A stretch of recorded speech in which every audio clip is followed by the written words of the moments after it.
When I was 9 years old, my mother was diagnosed with bipolar schizoaffective disorder and my father left. When she was well enough to come home and not be in a hospital situation anymore, I was the only person there to take care of her. I found school so difficult to be a part of because I'd go there and everything else, everyone was having fun and learning and wanting to be there, whereas I wanted to be at home and making sure everything was okay there, and learning became my last priority.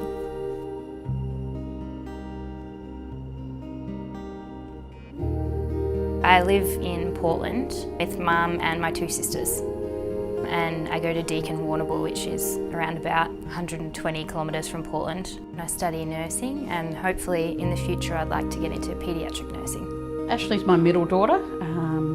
She's very quiet normally, shy compared to the other two. My husband Colin died 10 years ago. He was a policeman here in Portland, and it was a big impact on the family financially as well emotionally. I was a bit nervous about her going off to uni. I would be very worried with her on the road every day. Mum was pretty happy when I decided what I wanted to do, just the whole thing of how much it costs. She was a bit worried about that.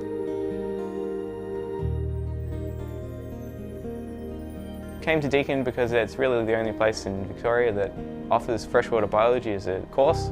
There's a lot of field work involved in my honours year. I spent sort of the best part of 2 months in the field. Fieldwork days are usually sort of 9 until 9 at night, so there's not a lot of time in that period for doing any actual work and earning any money. From my honours degree, I'm hoping it's going to be a stepping stone into a PhD, which would take the next 3 to 4 years of my life, and then hopefully a research career, something maybe working at a university, doing some lecturing as well as some research would be the ultimate goal. I live in Geelong at the moment. My Aboriginal country is from southwest of Darwin, Woody-Couple-Deer, which is near the Daly region, and my people are Murrell Hill people. I chose to study law because when I was in Darwin a few years ago, I saw a lot of injustices on the street, particularly between police and Aboriginal people, and it sort of really drove to want to make a bit of a change in the world and just put my footprint here.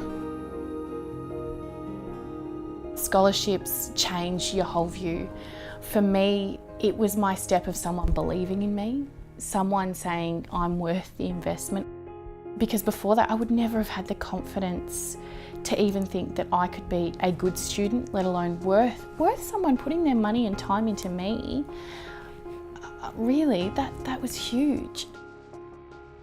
Having the scholarship means that I don't have to work every day that I'm not at uni, so that I do have time to myself, time with my family or friends, time to play netball, and so it's just that extra money that's been able to buy textbooks and uniforms. And, it feels really good knowing that I've got that money from somewhere, someone who's willing to help students get through their uni courses.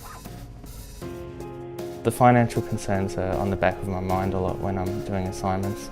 Having a scholarship enables for that sort of mind to become clearer and create a better space in my head just to focus on what I need to focus on.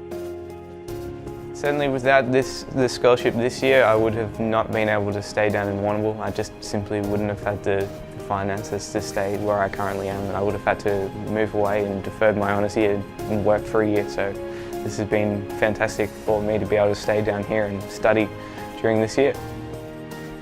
And I can see now, as the years are slowly going by, I'm changing.